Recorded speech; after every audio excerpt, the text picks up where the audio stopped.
Hello everybody from Arlo White in the Live Broadcast Studio, and welcome to highlights of another excellent day's golf on Super Saturday in Greenbrier. Now, Live Golf history was made by this man, the high flyer's Brendan Steele. This is his second shot at the par 5 17th. In it goes, the first albatross in league history, and it's Brendan Steele who is all smiles.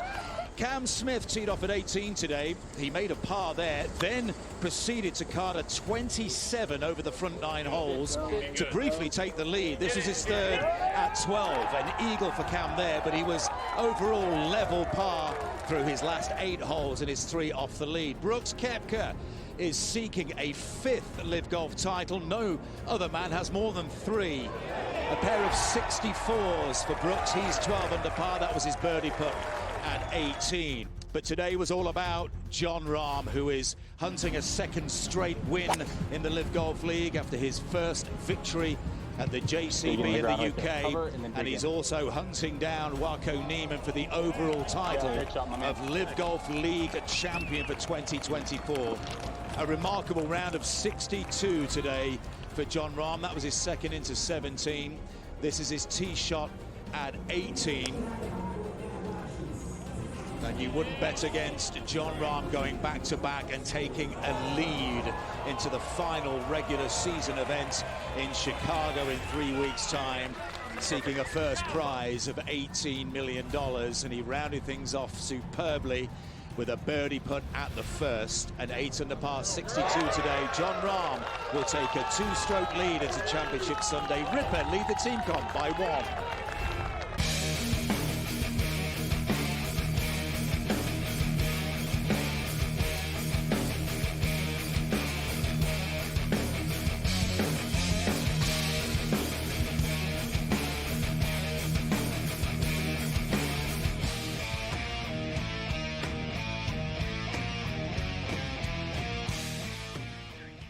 Let's roll. The Thursday night throwdown has begun. The pips, the players, the hustlers, the people, the bust them, and everybody else in between. Let's do this thing.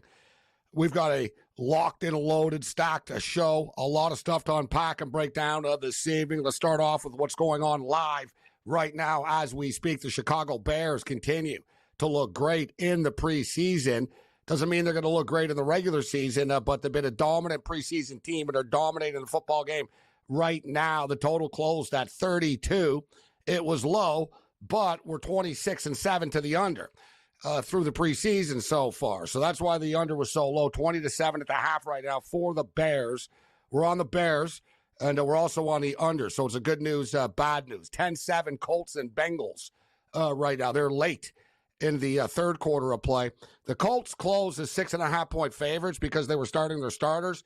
But that's one of the most overrated handicaps in NFL preseason football is unless you think the starter's going to come in and leave with a 21-0 lead. It's almost like talking so much about the starting pitching right now. So we got a close football game.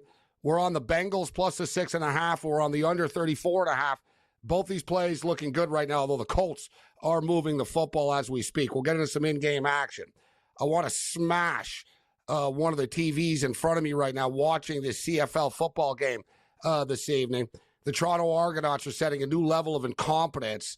Like, they should show this, like, to coaches at coaching clinics and stuff. What not to do with the football on the goal line. All right? Like, seriously. 3 times tonight. Now, the CFL, it's not 4 downs, it's 3 downs, right? They've literally been stopped 3 times on, like, the half-yard line 9 times. Like, they've gone for it 3 different times in this game from the goal line. You know, like, seriously, like a broken clock is right twice a day. Like, you figure you could just sort of accidentally fall forward into the end zone, but evidently not. Maybe it's the football gods. They don't like Chad Kelly. I don't know what to tell you. Maybe they don't like me because I got to say, as somebody that hammered the over 50 in this game, they're at 29 now. We're not going to get there, but people always complain and, this shoulda, coulda, woulda, if ends and buts were candies and nuts. But this really is a screw job. I don't like the term bad beats. There's no bad beats. It wasn't a bad beat. It was a bad bet if you lost, right? It's point simple. But it doesn't mean you can't call a bunch of jackasses out for being incompetent. for not being able to score from the half-yard line. All right?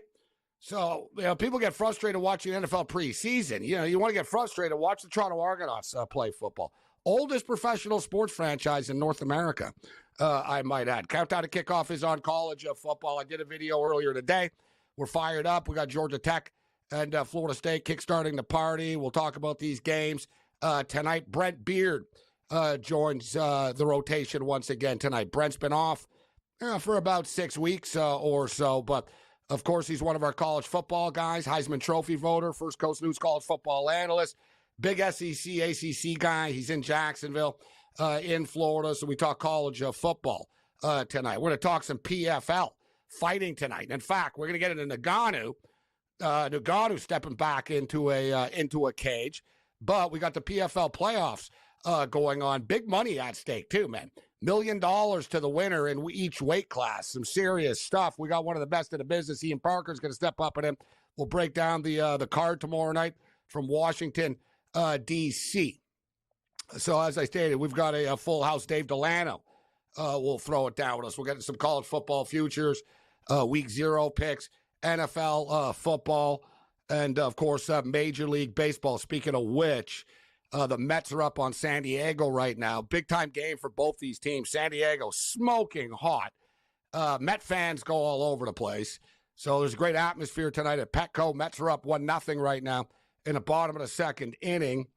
They're currently minus 125. The total is 7.5. Aaron Judge blasted his 48th shot. For the record, he's only one off the pace from his historic season. So he's on pace to hit 60 home runs right now. I don't understand why teams pitch to him when him and Soto are like the only two players that can hit on the New York Yankees. But if pitchers want to help him out and help him get to 60, hey, why not? We've got a big play in this CFL game. The Rough Riders moving the football. So 16-16, 4 minutes left. We always tell you the C in the CFL stands for two things. People think it's the Canadian Football League, but it really isn't. The C stands for chronic, and it stands for crazy, all right? Because it's chronically crazy, this league. And who knows? We might get overtime. Maybe we'll have some wild stuff in the last couple of minutes here like we always do of a 16 football game. So much stuff. We've got like our best of X. We've got like 1,000,001 things to get to. The Mariners fired their manager because clearly it's the manager's fault that they can't hit. Like, seriously, that's on the GM, right? Like, everybody, put it this way. You're going to blame the manager because they can't hit. Are you going to praise the manager because your pitching staff is, like, greatly overachieving? You can't have it both ways. And in baseball, really, the game has become so analytical right now. And don't forget what the first 4 letters of analytics are. But the game has become so analytical right now. You can't really blame the managers. The managers are just like dudes that park the car, man, at the casino. Like, they're almost like valets now. You know, you want to speak to management, you're not going to speak to the valet. You know what I mean? What's the manager doing? The manager doesn't even make the starting lineup. The manager doesn't do anything. The manager doesn't get to call pitches anymore. Everything is done by upstairs. And if things don't go well, then they just throw the manager under the bus. Now, listen, I'm not saying he's the best manager in the history of baseball, but let's be real. It was a miracle Seattle were in first place for as long as they were. They have a bad week. They're getting smashed, but the Dodgers basically cost this dude his job. And in a cold-ass fashion, he was told earlier in the morning, there's reports coming out right now that he was told earlier in the morning that they wanted to meet with him. He didn't think, they were about to get fired. And he actually found out on social media through like a phone alert on his phone. So he found out he got let go by the Mariners. That's why you saw there was the reports expected to be let go. They knew they were letting his ass go, right? But it's like he didn't know yet, I guess. It's like almost like Lane Kiffin getting fired on the tarmac. It's like, hey, listen, we think it's best if we go our separate ways. So college football is back. We'll get you caught up to date with a lot of stuff tonight with Brent Beard. Great to have Brent back. We'll get to the Georgia Bulldog and the Clemson Tiger football game. People people talk about Clemson like this football team is like this football team's coming off a 4-9 season. They were 9-4 last year. This football team won double-digit games in 12 consecutive seasons. They have one 9-4 season, and the sky is falling on the Clemson Tigers. I'm in the minority, but I'm willing to stand up and tell you that I believe that the Clemson Tigers are going to hang around with the Georgia Bulldogs, and I like them getting to 14 points, although I should note this is starting to come down a little bit right now. So we've got Major League Baseball. We're going to break down in-game. We've got NFL football. The Colts have taken a 16-7 lead on the Cincinnati Bengals, 20-7 at the half here.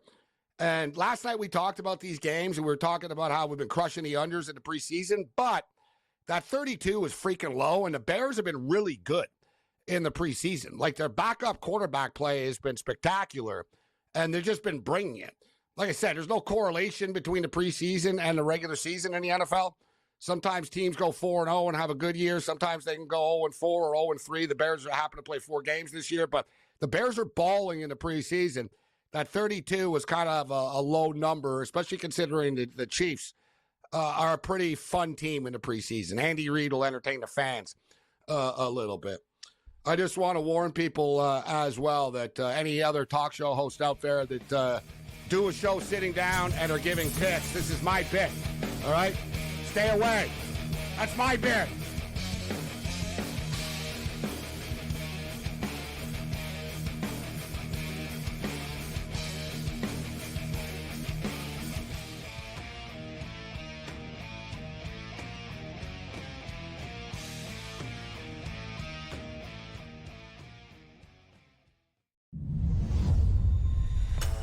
What a chance it is for Adam Paxton and Victor Tingsham to pick up their first weekly titles. Adam Paxton, well, it's been the dream debut so far for him. For Victor Tingsham, he'll feel like this is a moment a little while coming. A place in the final up for grabs for one. You can do it. Make that double 18 away for a place in the final. Wesley Plaisir was beaten, knocked out by Mike Warburton in a last leg decider. Play. That is what they are playing for. They are playing for the trophy. They are playing for the big prize pot, and they are playing for a place in the £25,000 Champions Week. 97. There is a point you feel that reality will surely kick in for Adam Paxton. He's here on debut. He watches the Super Series almost every single week. He was happy just to be playing in a group. This could be the leg that we talk about at the end of the night as being the one that changed the final, because Adam Paxton has just gone cold at the moment.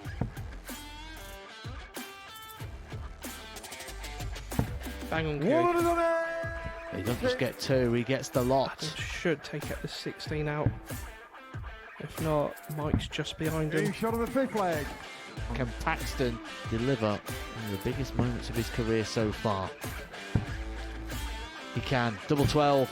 What a moment that is from Adam Paxton. Mike Warburton was looking at 60 to win the match. 14. Paxton, here's your moment. He approaches the hockey with confidence, with time, and delivers. Adam Paxton on debut. The boy, the fanboy, comes to the Super Series and wins.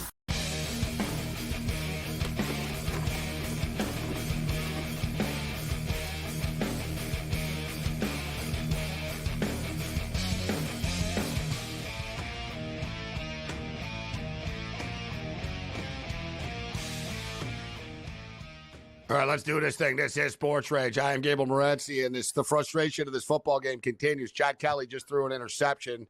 It's 19-16 Rough Riders, 2.5 minutes left in the game. As I mentioned, NFL football, 17-7 Colts right now, 13 minutes left, 27 for the Bears. So these games are actually opening up a little bit. But let's talk about the PFL playoffs that are tomorrow. The PFL is doing some really good things. Friday nights on ESPN. Sportsbooks all have numbers up for it, and there's a great grand prize, $1 million. And I can't help but think, too, and I told you guys the story years ago when I hung out with Too Short, And, he was talking about all the hits that he had and the songs. And he goes, you know what? I'd rather be rich than famous anyways. He goes, a lot of people are famous, but they're not rich. And Krusty the Clown said it best, right? What good is fame if you don't have the money to back it up? But the PFL guys, the UFC is obviously, the NFL of fighting, but the PFL guys are fighting for $1 million. You'd have to fight a lot of fights in the UFC to win $1 million.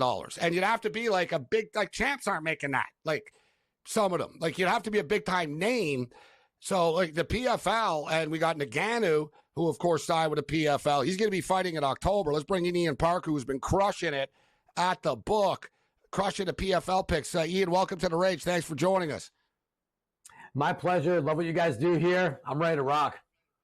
All right, so am I. I've been looking forward to having you on. Like I said, I respect your work in MMA and in the PFL. So as I say, we're fighting for $1 million.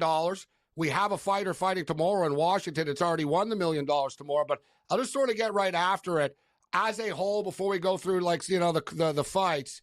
It's a pretty chalky card tomorrow. Are there live dogs on this card tomorrow?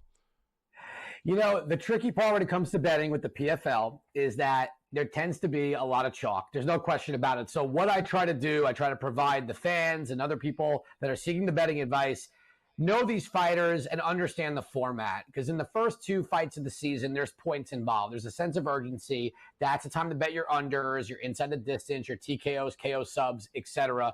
And when you have this level of chalkiness, you got to either go method of victory or go parlay. So we're going to kind of do that with almost every single fight. And we've been on quite a run. I've only missed one parlay this entire season for all the events. So, and yeah, the card is chalky. I think there's an underdog on the prelims I got my eyes on. On the main card, it's going to take a little bit for there to be an upset. So let's talk about Lachlan and Kamaka. Lachlan's won the $1 million before, so he has an opportunity to really cash in and potentially win for a second time. This is a semifinals. He is the favorite here. What do you think of the main event? What do you think of this fight? Brendan Loughnane is a very nice guy, good fighter, very smart fighter. And after last year, he was projected to win back-to-back years. He got knocked out by Jesus Pinedo, did not get into the playoffs. And sometimes a lot of guys, they don't come back from that. It's really hard to jump back into the season where you're fighting essentially 4 times in 8 months. So someone like Loughnane, who's sitting at a pretty hefty, chalky number against a guy in Kai Kamaka, who is very durable, very tough, fought in the UFC, fought in Bellator. We're going to get that number down here. We're going to go Loughnane by decision. Unlike the first 2 rounds of the season, you don't need to have an urgency to knock guys out. You just got to get the win. I think Loughnane kind of has Kamaka's number everywhere. He has the experience. So we're going to take him to win by decision. I like where you're going with this. And I got to imagine as well, just subconsciously a little bit, as you go further, you're fighting for a lot of money. So yeah. I'm almost looking at overs a little bit. No one wants to be reckless, right? You want to make sure that you implement your plan. And I like where you're going with the decision. Lachlan is a patient, smart, disciplined fighter, and he has the experience as well. So minus 300 right now, too, guys. So it's not a horrible parlay piece. So how good is Umenilov here, who is 16-0? That's like the most unknown 16-0 fighter in the world, bro. Tell me about this guy.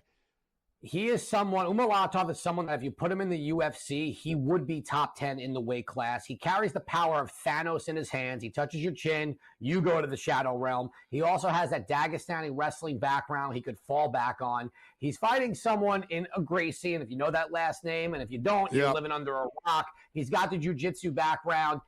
Gracie looked terrible in his first fight in the season. Then in the second one, he won. In kind of he looked better, not great, but Umalatov's got so much power. Gracie's going to try and get this fight to the floor. It's not going to happen. So we're going to go Umalatov by TK or KO. If you want to get a better number than that, I don't even hate taking him in the first round. He's had many first-round finishes. Gracie does not have a great chin. Either which way, Gracie is going to the shadow realm, and it's not going to be pretty. Listen, I have all the respect in the world for the Gracies, but it's like, and the Gracie academies, but it's like they need to go to striking academies. You got to mix it up a little bit, right? This isn't like the old days, and I'm old school. I was just retweeted Gary Goodridge's crucifix video last night. He was tweeting out. So I'm kicking it old school, but I thought the first thing, but, massive number here, guys. So we have a minus 1,800 favorite. All right, so talk to me about Braga, another guy that's been here and done it before. We got about a minute here before the break, but he's a plus 320, and Kirazev minus 450 in this fight. Yeah, it's a tough fight for Braga. Braga's well-rounded, good striker, good takedown defense, but he's fighting someone in Krazev who's another guy that can go to the UFC, one of the best in the world, good grappling, good striking, tough pace, numbers high, so we're also going to take him by decision. Braga's very durable, so I think it's going to go all 3 rounds. All right, on the other side, we'll get Ian's best bets up on the screen, and we'll let him go over all of his picks as well, and I want to get his thoughts on Ngannou. He's fighting October the 19th. Against Ferreira. Ngannou opens up as a minus 320 favorite right now. And we've got Christiane Justino, who is Cyborg, right? I guess she doesn't want to be called Cyborg anymore, but, the book. So for people who don't know, who's it, Christian Justino? Fights a pick'em right now. I see minus 115. I'm curious to hear Ian's early thoughts on this. And there was a little bit of a controversy earlier. People thought that Ferreira was talking smack about Ngannou and him losing his kid and said, I'm going to make your year even worse if you thought that was bad. It was a miscommunication, man. Like, people got to, chill out with that stuff, right? The guy doesn't speak English. He meant he's going to make his year bad by beating him.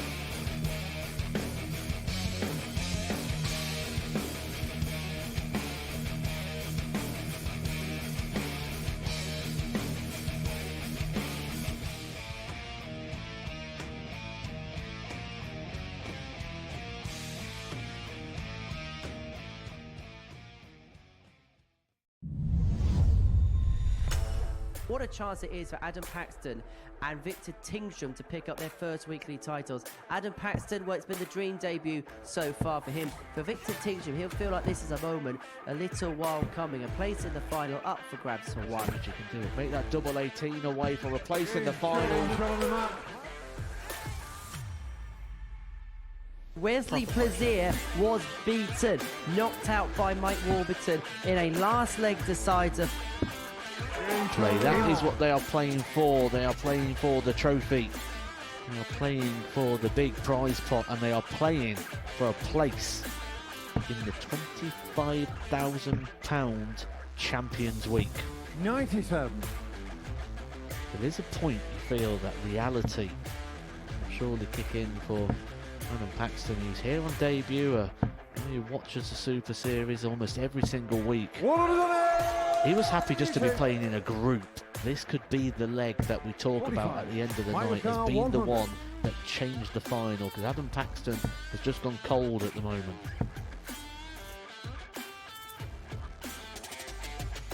Bang on cue.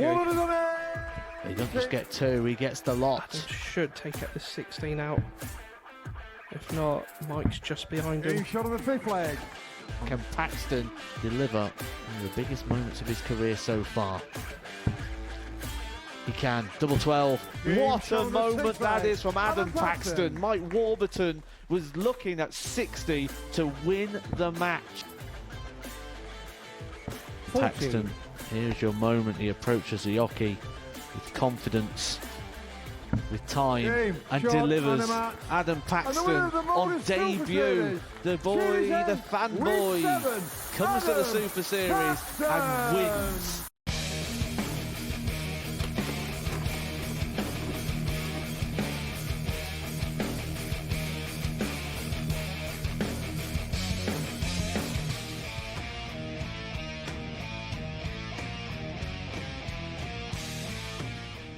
Ian Parker kicking with us. We're talking PFL. So let's get his best bets up. So people will want to lay it down, and we'll get his thoughts on Ngannou and Cyborg. And I'll throw it to you here. I talked about Lachlan. You like him by decision. Take it away from here, and why you like the rest of these fighters on the card. Sure, Umalatov, we mentioned he's a minus 1,800 favorite. The only way to bet him is to go by method of victory. TKO or KO, he's had a lot of those finishes. He's fighting someone in Gracie who does not match him in the striking. You got Timur Krazev, who is fighting Braga. Braga, very well-rounded, durable, but Krazev can take this fight to the floor now, grapple him for 3 rounds. And last but not least, you got Musayev by KO or TKO. He just fought this guy a couple of months ago. He won by knockout. He knocked out Logan Sterling in the first round. His opponent is just grapple heavy. He could not get Musayev down for his life, dependent upon it. Musayev by TKO or KO, and that's going to round out the main card best bets. What you said earlier, that there was a fight or two that caught your eye on the prelims as well on the early card. What do you like early? I like Tyler Diamond here. He's fighting a guy in Enrique Barzola. He is very tough. He's got power in his hands, good wrestler. But Tyler Diamond at a Team Alpha Male, he's an all-American wrestler. He has fought guys like Loughnane. He has fought guys like Habulayev. He's been in the season before. He's won his last 2 fights. He can match the wrestling. His striking has looked great. I think him at plus money is a very solid play on the prelims. Yeah, I'm seeing him at plus 110 right now. I'll definitely tail you on this one. Tyler Diamond, around 8 o'clock Eastern, that fight projected for. So they had the press conference, as we stated, for Ferreira and for Ngannou. So Ngannou returns from the boxing world. And, you know, like you said, there's sort of lost in translation. And this happened a couple of times in baseball this year, where players have said things and after they sort of take it back.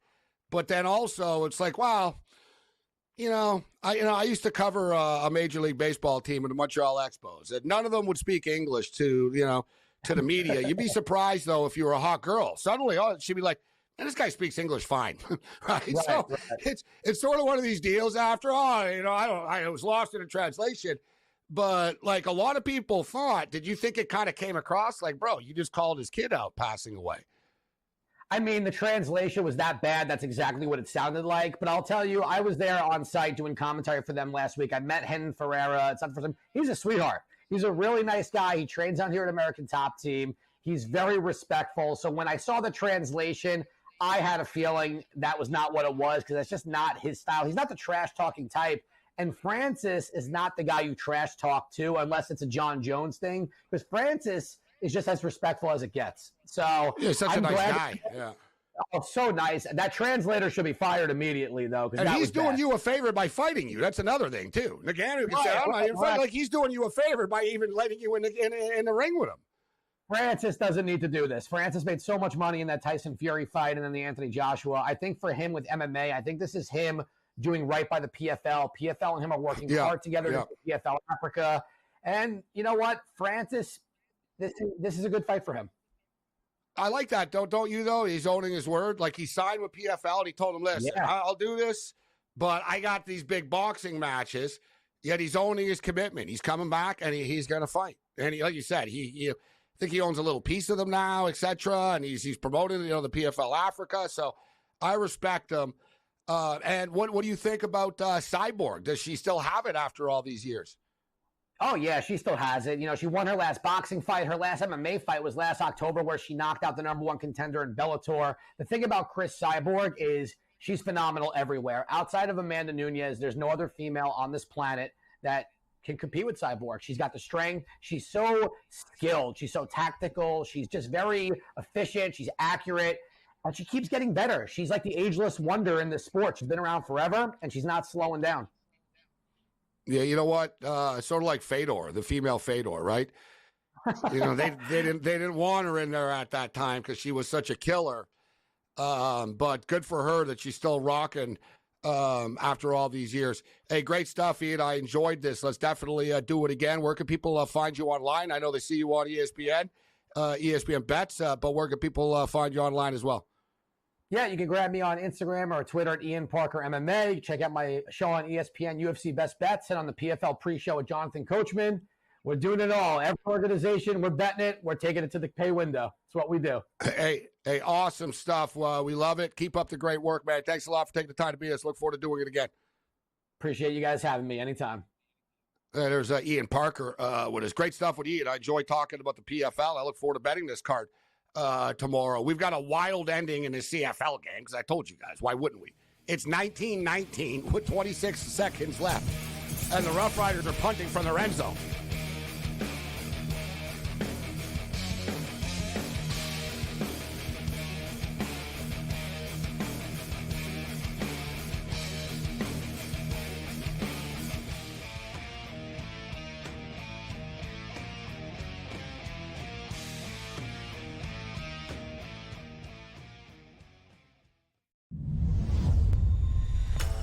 What a chance it is for Adam Paxton and Victor Tingsham to pick up their first weekly titles. Adam Paxton, well, it's been the dream debut so far for him. For Victor Tingsham, he'll feel like this is a moment, a little while coming. A place in the final up for grabs for one. You can do it. Make that double 18 away for a place in the final.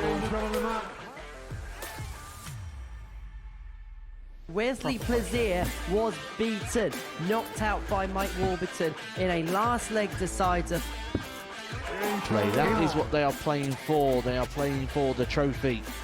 They are playing for the big prize pot, and they are playing for a place in the £25,000 Champions Week. 97.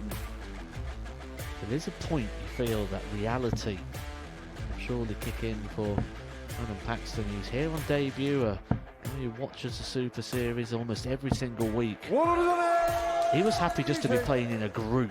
This could be the leg that we talk about at the end of the night as being the one that changed the final, because Adam Paxton has just gone cold at the moment.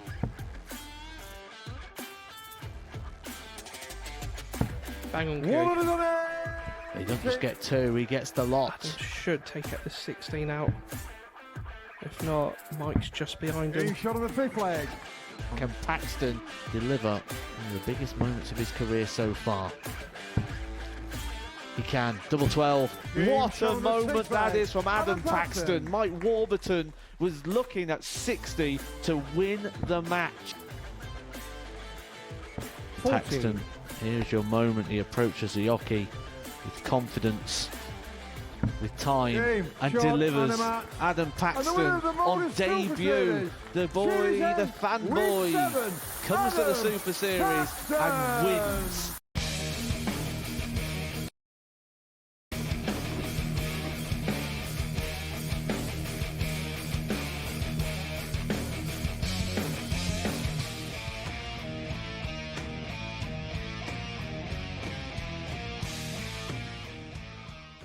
Well, that was the most CFL ending in the history of the CFL, and I've been watching the CFL since 1974. But I don't even know what to say. You know, the fact like that we lost the teaser in this game. The game should have, like, I don't do the bad beat. You never hear me. Oh, it's a bad beat. It wasn't a bad beat. It was like, what's the term in the word I'm looking for? The words I'm looking for. Unbelievable, baffling, ludicrous, preposterous. So we have a 2019 final, so they get to 39 points. And let me reiterate, the Toronto Argonauts got stopped 3 times on the goal line tonight. So we got to 39 points. The total was 50. They got stopped 3 times, 9 plays on the goal line.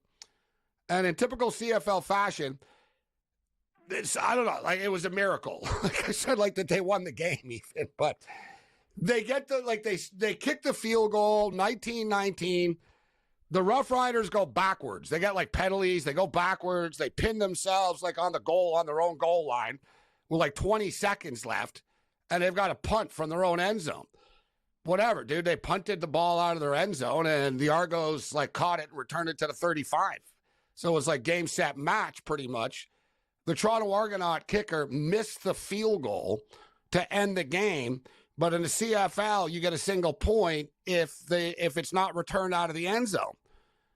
He drilled it like right into the stands type of deal, which I don't know why teams don't do more often. I got to be honest with you, but at the same point in time, I got a point here about, I don't know if this is good. Like, I don't know if this is right, but like, oftentimes, like in the CFL, teams are like, it's a game-winning kick. It's like they need the kick for this or what. I always wonder, I'm like, just tell the freaking kicker, listen, you know, try to make it, but if you're going to miss long.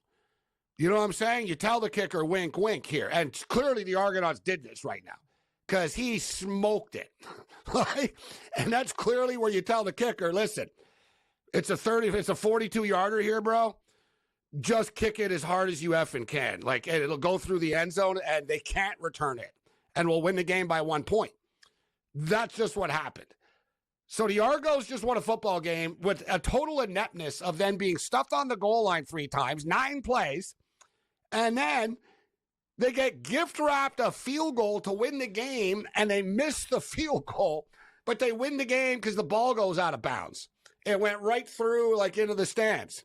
And they win the game. And the kicker's celebrating like he hit a game-winning kick after.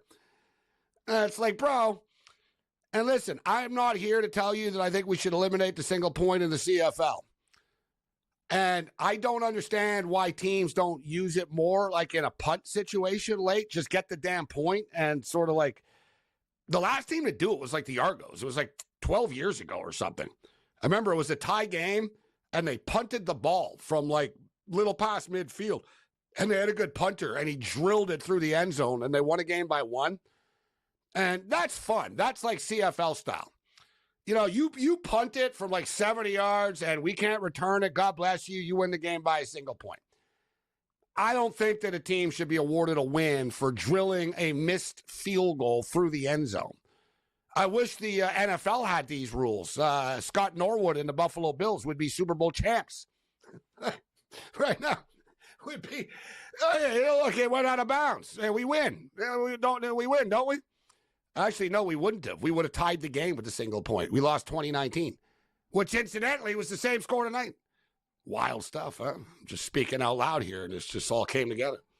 For the record, the Buffalo Bills lost that Super Bowl when Norwood missed the kick, 20-19. It wasn't Norwood's fault they lost the game. You know, the Buffalo Bills only had the football for 19 minutes. The Giants had the football for 41 minutes in that game. The Bills had the football for 19 minutes.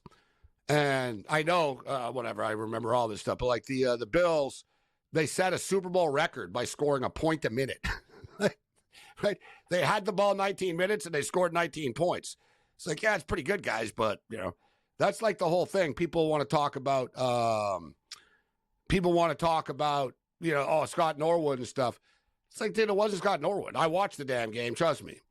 And the Buffalo Bills couldn't stop the Giants' run game. Like, the Giants, like, kept on running the ball. It was like the 3 yards and cloud of dust stuff, right? They'd get 3 yards. They'd get 3 yards, and it would be like 3rd and 4, and then they'd get 5 yards, and they'd do it all over. So, like, they weren't, like, explosive. They just kept handing the ball off over and over and over, which is smart. And I'm telling you what, you're going to see teams start to go back to this. And, in fact, Brian Flores, the head coach, former head coach of the Dolphins, and former head coach of the Dolphins, and he's been in the news a lot because, you know, he yelled at Tua all the time, and so he's the defensive coordinator of the Vikings now. Remember Mike Detillier, who was a guest on this show? Great Mike Detillier out of New Orleans. Talked about being at a football coaching clinic camp, and Brian Flores got up and told everybody. This is when he was coaching the Dolphins, and he told everybody in the room, all these coaches, that, you know what? He said, football has gotten so fast, and the linebackers have gotten smaller, and everyone's worried about speed so much. He goes, there's going to be a couple of teams that figure it out and are just going to go big and run the ball down your throat, and no one will be able to stop it because they've all drafted for speed. And I think you're going to see this more and more with teams sort of realizing, you know what? This other team can't stop the run. So why don't we just run the ball? The Michigan Wolverines are a great example of this, right? Like, Michigan ran the ball 22 times in a row last year against Penn State. Some would say, well, that's ridiculous. Penn State couldn't stop it.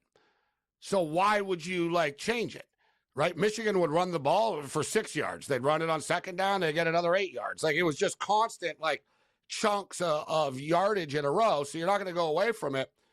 And I think it's more so smarter coaches in college football. But, you know, the rushing attack is, you know, it's a big part of eliminating. Like, the Kansas City Chiefs are a good example. If you play the Kansas City Chiefs, you're better off being able to run the football and eat the clock up, minimize Mahomes' possessions, minimize the amount of time that Mahomes will be on the field.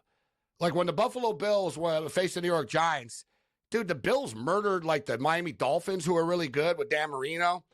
It was like a high score. It was 37-20, 38-27 type of thing.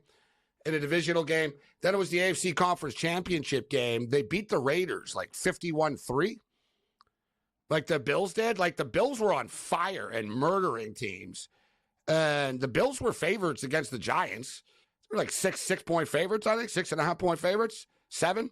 And, people are like, oh, this is Bill's offense. But Bill Parcells is a smart coach. And Belichick was the defensive coordinator. And they knew. They were like, listen, we're not going to be able to stop the Bills, right? So, and they didn't. The Bills had the ball 19 minutes. They got 19 points, right? So they knew we've got to minimize their possessions because they're going to score when they get the ball. So let's minimize the amount of times that they can score. And they won the Super Bowl, barely, but because they ran the ball and they had the ball for 41 minutes. There's a little case of history there, and which leads us into one of the underdogs I like this week with New Mexico against Montana State, as New Mexico's quarterback is pretty mobile. The kid can run. He's not the best passer in the world, but he can run. And you have you get the ground game going a bit. You have the quarterback just sort of scramble around. Doesn't have to be pretty, man. We're not trying to turn this guy into Joe Montana. We want you to get first downs, kid. Right? So, roll out and run. Let's chew the clock up. Let that clock tick.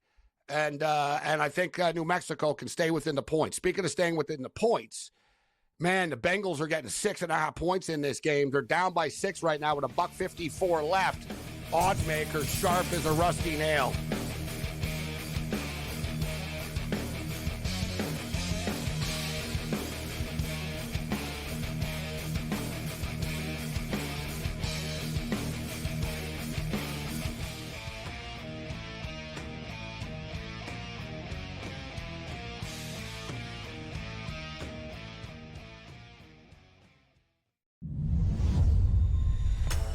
What a chance it is for Adam Paxton and Victor Tingsham to pick up their first weekly titles. Adam Paxton, well, it's been the dream debut so far for him. For Victor Tingsham, he'll feel like this is a moment, a little while coming. A place in the final up for grabs for one. You can do it. Make that double 18 away for a place in the final.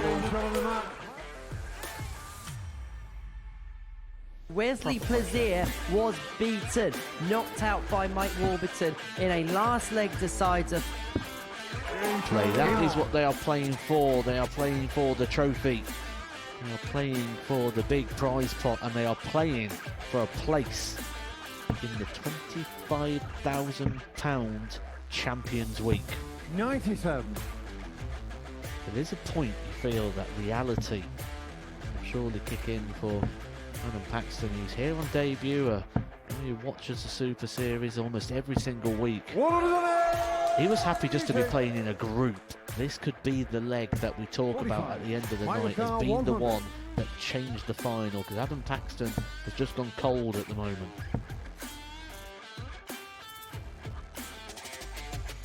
Bang on, He doesn't just get 2, he gets the lot. Adam should take out the 16 out. If not, Mike's just behind him. Shot on the fifth leg. Can Paxton deliver one of the biggest moments of his career so far?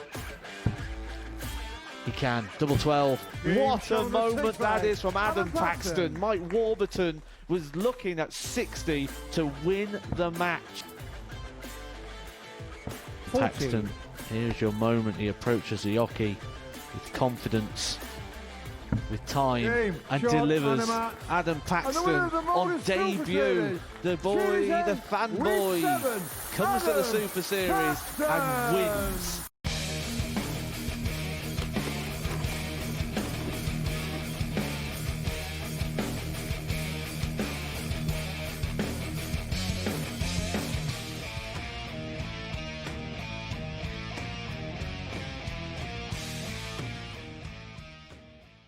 Well, I got to tell you, man. Listen, it could have been worse in a CFL game, but it wasn't good. We got screwed over pretty good in that game. Team gets stopped 3 times on the freaking goal line in a football game, goes forward 3 times. And we lose the teaser by like 2 points. But, hey, it is what it is. But we had the Bengals plus 6.5, and we had the under 34. It was 20-14 with $1.40 left in the game. And it was at midfield, and it was 3rd and 4. So, in other words, whatever, man. They were 1 stop away from this game coming to an end. And that was going to be it, essentially. And it would have ended 2014, or maybe the Bengals get the ball back. The Colts just popped like a 40-yard TD run. Means they're going to cover, and the game goes over the number. One play. And I've said this. There's even a clip on the network of me saying all these preseason games come down to one play often. With the total and the cover, there's that one play. Unless the Bengals can march down the field here, guys, with a $141 with their four-string players that are about to be cut. I really doubt it. Dave Delano steps up and in. Dave, good to see you. I'm a little bit frustrated, but hey, it is what it is. Welcome to football season.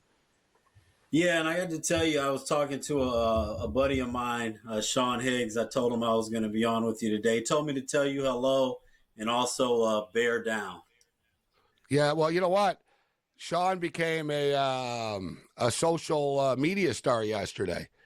Yeah. He was semi-viral, and I felt bad because I was part of the clip, and I didn't agree with him, right? So I had people calling me out too. I'm like, hey, chill out. I like the Bears to the over, but yeah, he had a very strong opinion that the Bears are going to blow this year, and they're overrated.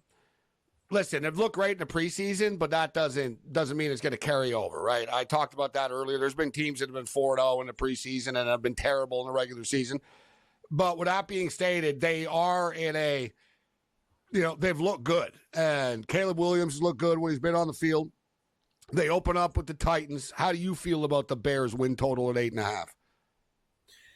Yeah, so I'll point out that year, my Browns went 0-16. They were 4-0 in the preseason. But, I've been going back and forth with this because I've had a lot of people, most people that I've talked to that really like this win total over 8.5. I'm not as extreme as Sean on this, but I'm not sure that they get there. I kind of see this.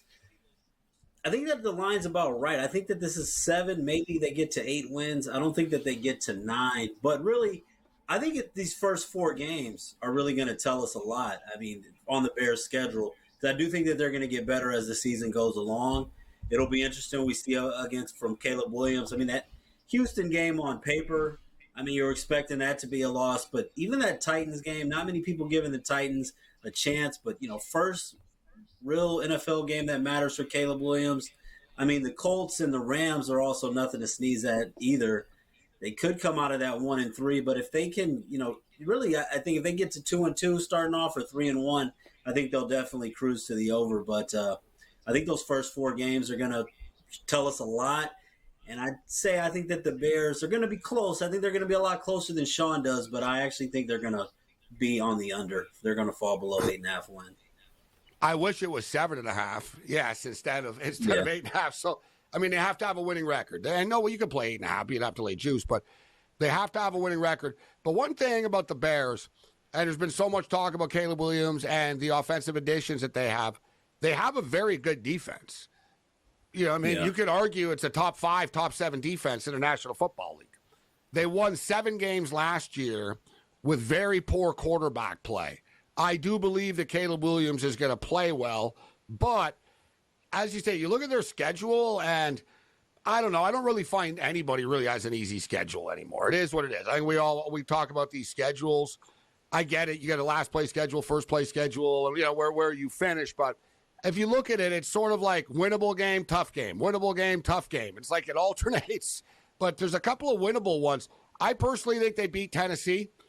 I think they hang with Houston, actually, surprisingly enough. I think because of their defense that they have a shot of hanging with the Houston Texans. I think Indianapolis, the Rams, like you said, they go 2-2 there, but then you get Carolina, you get Jacksonville. That game is in London. You get the Washington Commanders, Arizona Cardinals, New England Patriots. There's little pockets of winnable games for them, but you look at the end of that schedule, Dave, for the Bears, and the Bears just scored a touchdown again. But you look at the back end of the schedule, the second half. It is pretty rough there. Yeah, and I mean, that Washington game, it's on the road, but it does come off of a bye, so that's nice. But even the Washington and the Arizona game, I mean, both of those being on the road, I think that Arizona game on the road could be a little bit of a tough spot that a lot of people are penciling in as a win. It's going to be close, but I'm not running to the window even though I have them falling under, I'm not running to the window with it. It's not. one of the things I feel the strongest about. But I'm still gonna say I'd probably say 8-9 for me. Not 5 and 12, but 8 and 9. I know that probably do you have a favorite win total? They're all extremely sharp, but is there one or two that you like more than others in the National Football League?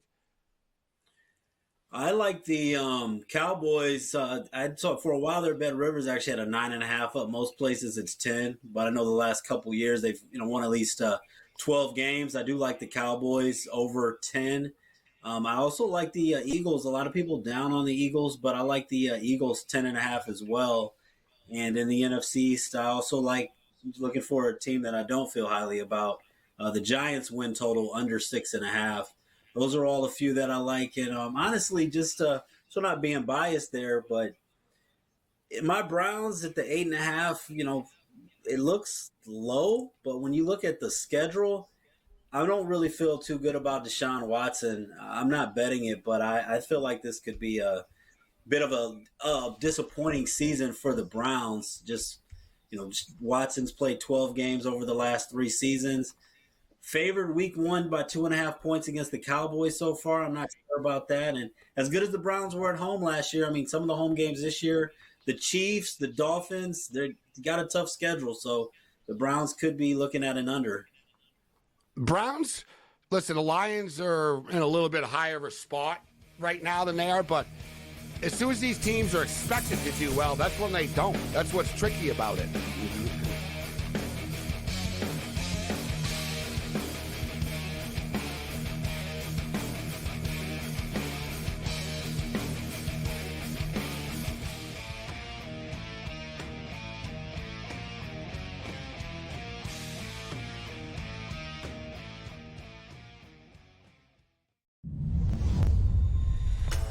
What a chance it is for Adam Paxton and Victor Tingsham to pick up their first weekly titles. Adam Paxton, well, it's been the dream debut so far for him. For Victor Tingsham, he'll feel like this is a moment, a little while coming. A place in the final up for grabs for one. You can do it. Make that double 18 away for a place in the final. Wesley Plaisir was beaten, knocked out by Mike Warburton in a last leg decider. Play. That is what they are playing for. They are playing for the trophy. They are playing for the big prize pot, and they are playing for a place in the £25,000 Champions Week. 97.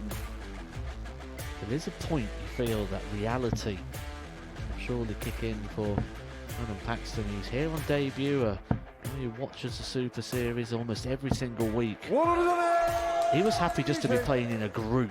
This could be the leg that we talk about at the end of the night as being the one that changed the final, because Adam Paxton has just gone cold at the moment.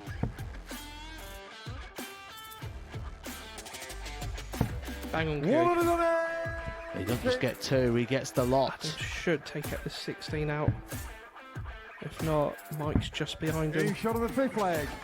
Can Paxton deliver one of the biggest moments of his career so far? He can. Double 12. What a moment that is from Adam Paxton. Mike Warburton was looking at 60 to win the match.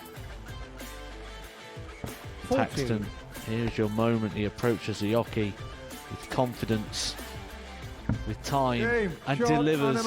Adam Paxton on debut. The boy, the fanboy, comes to the Super Series and wins.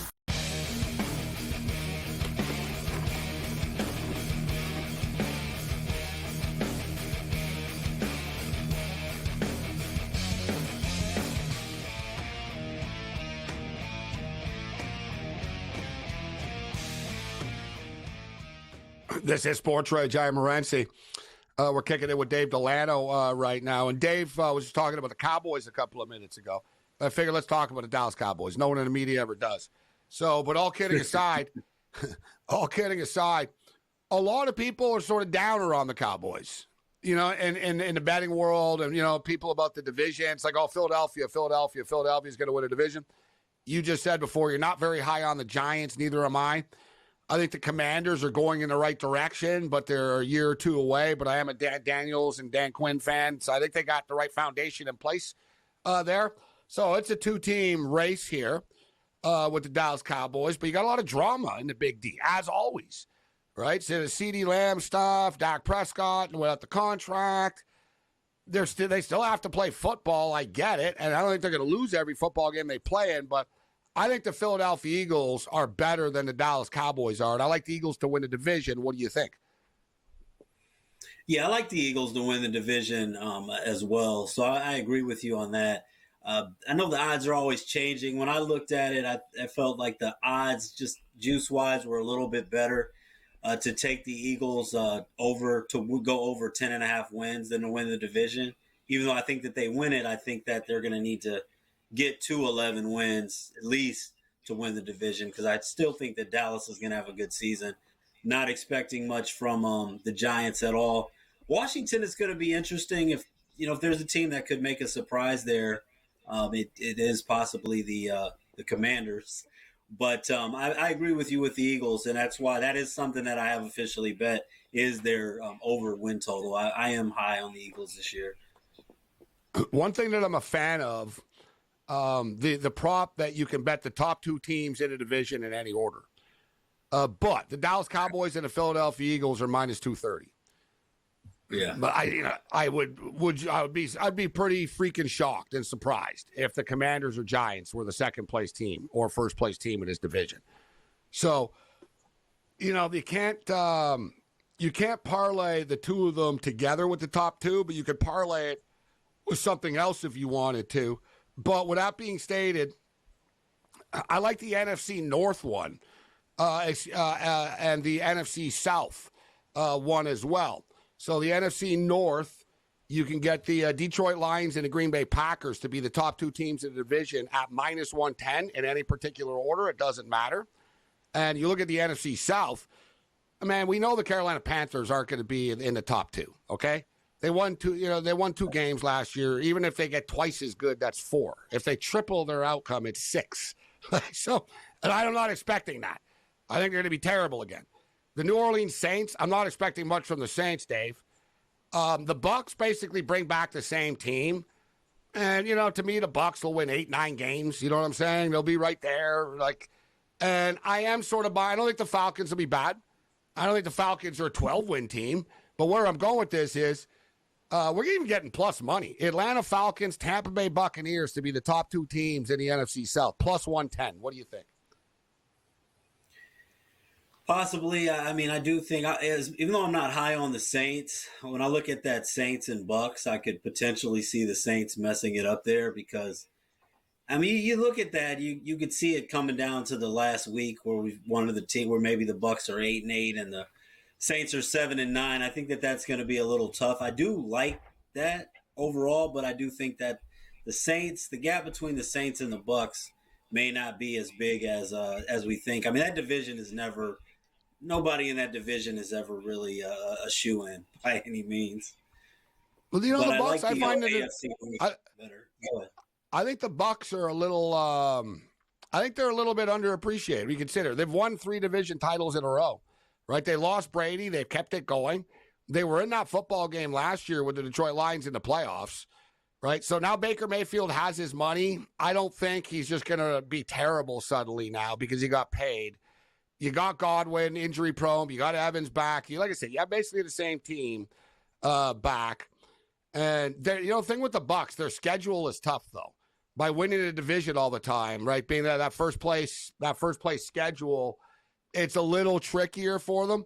They have a stretch, man, where they get like the Niners, the Ravens, and the Chiefs in like a 4-week span. It's like, wow, that's not easy to deal with.